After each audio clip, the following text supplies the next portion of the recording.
चोर है, ये लोग चोर है। अब एनएमडीसी का अधिकारी बाद में आकर ये कह रहे हैं कि ठीक है, हम इसकी व्यवस्था करते हैं। आप देख रहे हैं कि आप लोग जब आए हैं, मीडिया वाले हमारे आए हैं, बहुत लोग आए थे, सब लोगों के साथ मैं यही रख रहा हूँ कि पुनर्वास की व्यवस्था तुरंत। जो पत्थर है ये उसी मलबे में बहकर पहुंचा है, तो आप समझ सकते हैं कि घर की क्या हालत हुए होंगे। और ये जो दिख रहा है आपको, ये कार है, कार किस तरह से बहकर आकर ये इस पेड़ के पास फंस गया है और पूरी तरह से क्षतिग्रस्त है।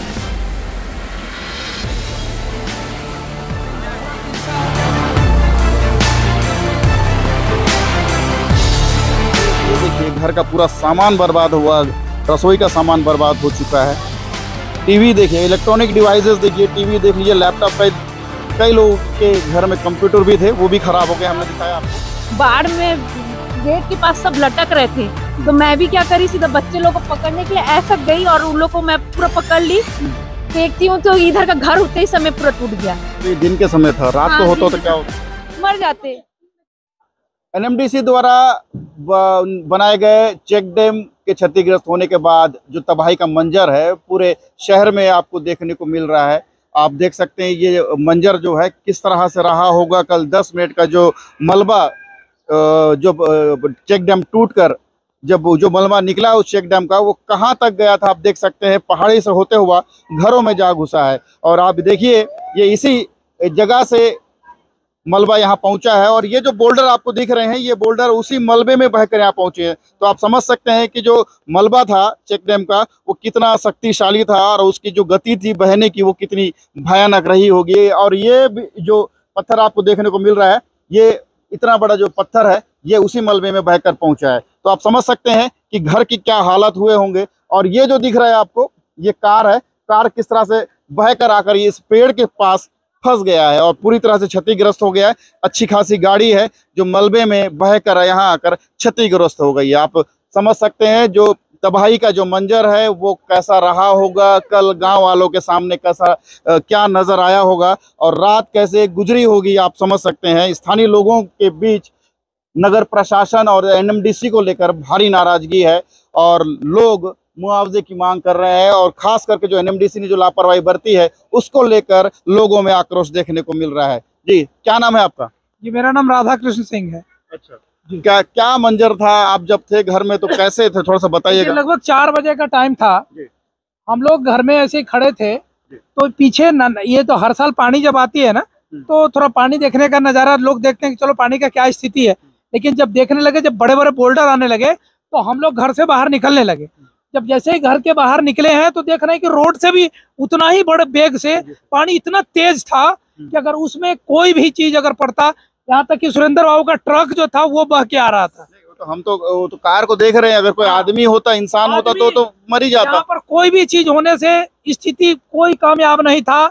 और बार बार हम पे इसको नगर पालिका अध्यक्ष है ये मृणाल राय, इसको मैं बार बार फोन कर रहा हूँ, लेकिन वो बेहुदा सुना, एक बार भी नहीं सुना। फिर हम लोग थोड़ा सा आक्रोशित हुए, जेसीबी मांगने का, जेसीबी भी वो नहीं दे रहा था।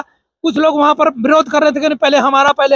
लेकिन यहाँ का जो मंजर था, देखिए ये जो सामने जो घर देख रहे हैं, ये मेरा घर है और वह घर पोदिया मरकाम का है, जिनके बच्चे सभी लोग हैं।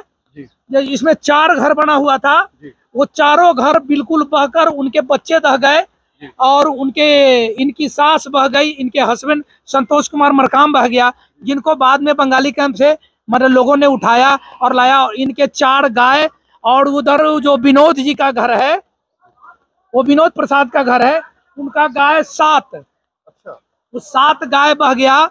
इनके 3 बच्चे मर गए, वो गाय के बच्चे मर गए और उनका 7 गाय बह गया। अभी तक उनका कोई आता पता नहीं है। अच्छा, जो लोग बह गए थे तो उन्हें वो कहाँ तक बह, कितना दूर तक? बंगाली कैंप में जब सैलाब आया ना सर, जैसे पहला सैलाब आया तो उसमें बच्चे सोए हुए थे और इनकी सास भी सोई हुई थी, तो वो और संतोष भी सोया हुआ था। वो तीनों जब बह के गए तो वहां पर जो लोग थे उन्होंने देखा कि अरे बच्चा बह के जा रहा है, फिर आगे जाके उनको पकड़ के उनको लेके हॉस्पिटलाइज किए।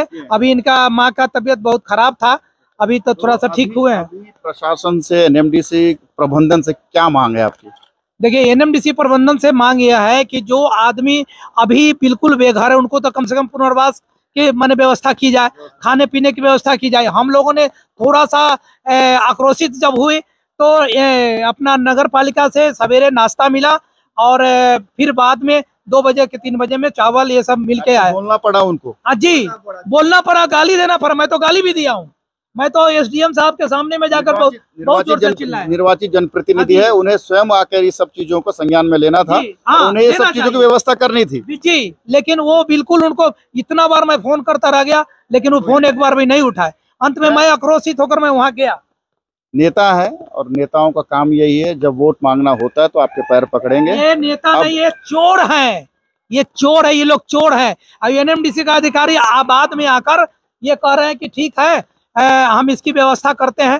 आप देख रहे हैं कि आप लोग जब आए हैं, मीडिया वाले हमारे आए हैं, बहुत लोग आए थे, सब लोगों के साथ मैं यही रख रहा हूँ कि पुनर्वास की व्यवस्था तुरंत किया जाए और तुरंत नहीं होने। देखिए आज इनके बच्चे भूखे मर रहे हैं, ना इनसे कोई पूछने आता है, खाली पूछ पाछ के लोग देख के चले जाते हैं। इनकी पुनर्वास की व्यवस्था अभी तक नहीं की गई है।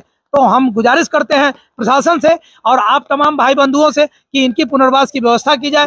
जी जल्द से जल्द किया जाए। ये लोगों की मांग है और जल्द से जल्द पुनर्वास की मांग कर रहे हैं। लोगों के पास रहने के लिए अब फिलहाल घर नहीं है। आप समझिए कि क्या हालात हैं। ये एक महिला है, इनकी पीड़ा जानते हैं। जी बताइए, क्यों दुखी हैं आप? मेरा घर नहीं है, मेरा कुछ भी नहीं है। घर में तो जो था वो सब चला गया। अच्छा, क्या बोल रहे हैं अधिकारी? आए हैं, देख के गए, तो क्या बोलते हैं आपको? वो तो दिलासा दे के जा रहे हैं, लेकिन अभी तक कुछ भी ऐसा नहीं हुआ।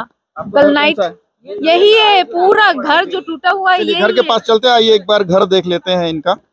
और महिलाएं, पीड़ित महिलाएं बेहद दुखी हैं और बार बार प्रशासन से मांग कर रही हैं कि उन्हें पुनर्वास के तहत उन्हें लाभ दिया जाए, उन्हें तत्काल मदद की जाए। हालांकि आप देख सकते हैं जो मंजर है, ये जो महिला अभी बात कर रही थी, ये उनका घर है। और जो कल जो त्रासदी जो किरंदुल में देखने को मिली थी, एनएमडीसी की जो लापरवाही जो थी, उसके कारण ये जो मलबा है ये पूरा इस इलाके में आकर भर गया है। तो आप समझिए क्या हालात है। लोगों के लिए अब घर नहीं है, लोग परेशान है। ये देखिए, घर का पूरा सामान बर्बाद हुआ, रसोई का सामान बर्बाद हो चुका है। टीवी देखिए, इलेक्ट्रॉनिक डिवाइसेस देखिए, टीवी देख लीजिए, लैपटॉप, कई लोगों के घर में कंप्यूटर भी थे, वो भी खराब हो गए, हमने दिखाया आपको। तो आप समझ सकते हैं, दीवार ढह गया है। तो आप समझिए कि किस तरह से वो मंजर था, वो मलबा कितना शक्तिशाली था, कैसा था।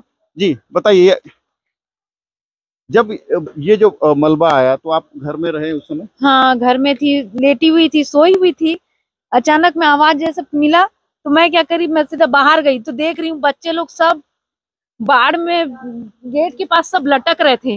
तो मैं भी क्या करी, सीधा बच्चे लोग को पकड़ने के लिए ऐसा गई और उन लोग को मैं पूरा पकड़ ली। देखती हूँ तो इधर का घर उतने ही समय पूरा टूट गया। तो ये दिन के समय था, रात को होता तो क्या होता? मर जाते, सब चले जाते। जैसे पूरा सामान बह गया। ये तो इस रूम में था करके रह गया। ये पूरा जो हम लोग का 4 रूम का जो घर था, ये पूरा बहा के ले गया। कोई सामान इसमें नहीं रहा। अलमारी गया, 2 अलमारी ऐसे ही चला गया।